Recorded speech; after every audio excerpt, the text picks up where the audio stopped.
Friends, మనం జనరల్గా corporate job అంటే ఏమనుకుంటాం? High paying salaries, AC office rooms and healthy work environment అయితే మనం ఎక్స్పెక్ట్ చేస్తాం. కానీ టీసీఎస్ నాసిక్లో జరిగిన ఈ ఇన్సిడెంట్ చూస్తేనైతే గూస్ బంప్స్ వస్తాయి. ఇది కేవలం వర్క్ ప్లేస్ హెరాస్మెంట్ అయితే కాదు, ఇది ఒక plan religious and mental entrapment అని చెప్పొచ్చు. వీళ్ళు యంగ్ ఎంప్లాయీస్ ని టార్గెట్ చేసి వాళ్ళ కెరియర్ ని, వాళ్ళ బిలీఫ్ సిస్టమ్ ని ఎలా మ్యానిపులేట్ చేస్తున్నారో. ఒక అబ్బాయి రుద్రాక్ష వేసుకున్నాడు అని అతన్ని టార్గెట్ చేశారు. అండ్ గర్ల్స్ అయితే వాళ్ళ దగ్గర నుంచి పాస్పోర్ట్లు అయితే గుంజుకున్నారు. అసలు అక్కడ ఏం జరిగింది? ఈ వీడియోలో మనం డీటెయిల్ గా బ్రేక్ డౌన్ అయితే చేద్దాం. ఫస్ట్ మనం అబ్జర్వ్ చేయాల్సింది విక్టిమ్స్ యొక్క ప్యాటర్న్. అరెస్ట్ అయిన వాళ్ళు ఎవరు టార్గెట్ చేశారు అంటే 21 నుండి 25 ఇయర్స్ మధ్యలో ఉన్న యంగ్ గ్రాడ్యుయేట్స్ అనమాట. ఇంకా వీళ్ళ బ్యాక్గ్రౌండ్ అయితే చాలా మిడిల్ క్లాస్ ఫ్యామిలీ నుంచి వచ్చిన వాళ్ళు, జాబ్ చాలా ఇంపార్టెంట్ అనుకునే వాళ్ళు, కొత్తగా జాబ్ లో జాయిన్ అయ్యి కార్పొరేట్ కల్చర్ తెలియక సీనియర్స్ క్వశ్చన్ చేయలేని ఇన్నోసెంట్ ఎంప్లాయీస్ ని అయితే పిక్ చేసుకున్నారు. విక్టిమ్స్ చెప్పిన దాని ప్రకారం ఈ హెరాస్మెంట్ ఇప్పటిదైతే కాదు, 2022 నుండి అయితే కంటిన్యూస్ గా జరుగుతుంది. స్టార్టింగ్ లో ఫ్రెండ్లీగా ఉన్న సీనియర్స్ స్లోగా వాళ్ళ పర్సనల్ లైఫ్ లోకి ఎంటర్ అయితే అయ్యారు. ఈ సీన్ లో షాకింగ్ పాయింట్ ఏంటి అంటే, ఒక మేల్ ఎంప్లాయ్ విక్టిమ్ గా ఉన్నారు. అతను ఇచ్చిన టెస్టిమోనీ అయితే చాలా డిస్టర్బింగ్ గా ఉంది.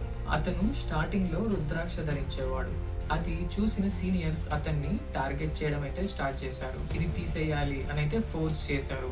అతని బిలీఫ్ ని మాక్ చేయడం అంటే లైక్ అవమానించడం అయితే స్టార్ట్ చేశారు.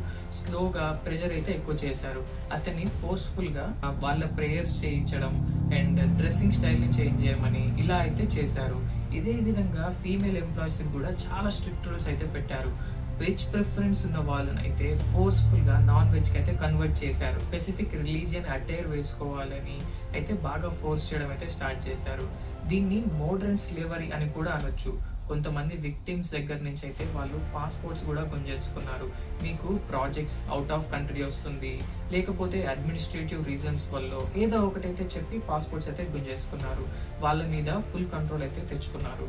పాస్పోర్ట్ వాళ్ళ దగ్గర ఉంటే ఎంప్లాయీస్ బయటికి వెళ్ళి కంప్లైంట్ చేయరు అనేదే వాళ్ళ నమ్మకం. ఇలా జరుగుతున్న టీసీఎస్ ఇంటర్నల్ సిస్టమ్ లో ఏం చేయలేదా అంటే, విక్టిమ్స్ చెప్పిన దాని ప్రకారం వాళ్ళ హ్యూమన్ రిసోర్స్ మేనేజర్ అంటే హెచ్ఆర్ టీమ్ కి వెళ్ళి చెప్తే, హెచ్ఆర్ టీం వాళ్ళు కూడా సపోర్ట్ ఇవ్వకుండా సీనియర్స్ చెప్పినట్టే వినండి అని అయితే రివర్స్ లో వాళ్ళనే బెదిరించారు. ఫైనల్లీ మ్యాటర్ అయితే నాసిక్ పోలీసుల వరకు అయితే వెళ్ళింది. పోలీసులు డైరెక్ట్ గా చార్జ్ తీసుకోకుండా ఇంటర్నల్ గా ఒక సీక్రెట్ ఆపరేషన్ అయితే జరిపించారు.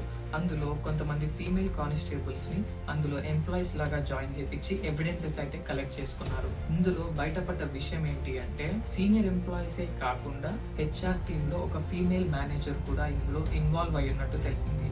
అంటే మన ఎంప్లాయీస్ ని కాపాడాల్సిన హెచ్ఆర్ టీమే ఈ గ్యాంగ్ కి సపోర్ట్ చేస్తుంది. ఇంకా వాళ్ళు ఎక్కడికి వెళ్తారు చెప్పండి? ఎట్ ప్రెసెంట్ వీళ్ళ మీద అయితే 9 FIRs అయితే ఫైల్ అయ్యాయి అండ్ 7 మెంబర్స్ అయితే కస్టడీలోకి తీసుకున్నారు. ఇంకా టీసీఎస్ వైపు నుంచి వచ్చిన సమాధానం అయితే, ఇలాంటి ఇన్సిడెంట్స్ ని మేమైతే టాలరేట్ చేయము అని అయితే వాళ్ళని ఇమీడియట్ గా ఫైర్ చేసింది. ఇంకా పోలీసులకు కావాల్సిన సీసీటీవీ ఫుటేజ్ అండ్ ఇంకా డిజిటల్ చాట్స్ అయితే పోలీసులకి అందజేశారు. ఇక్కడ మనం మెయిన్ గుర్తు పెట్టుకోవాల్సింది ఏంటి అంటే, మనకి జాబ్ ఒకటే ఇంపార్టెంట్ కాదు, మన మోరల్ అండ్ ఎథికల్ వాల్యూస్ అనేవి చాలా ఇంపార్టెంట్. ఈ వీడియోనైతే మీకు తెలిసిన రీసెంట్ గ్రాడ్యుయేట్స్ కి షేర్ చేసి అవేర్నెస్ అనేది పెంచండి. ఇంకా ఈ ఇన్సిడెంట్ పై మీ ఒపీనియన్ ఏంటో కామెంట్ సెక్షన్ లో అయితే మెన్షన్ చేయండి.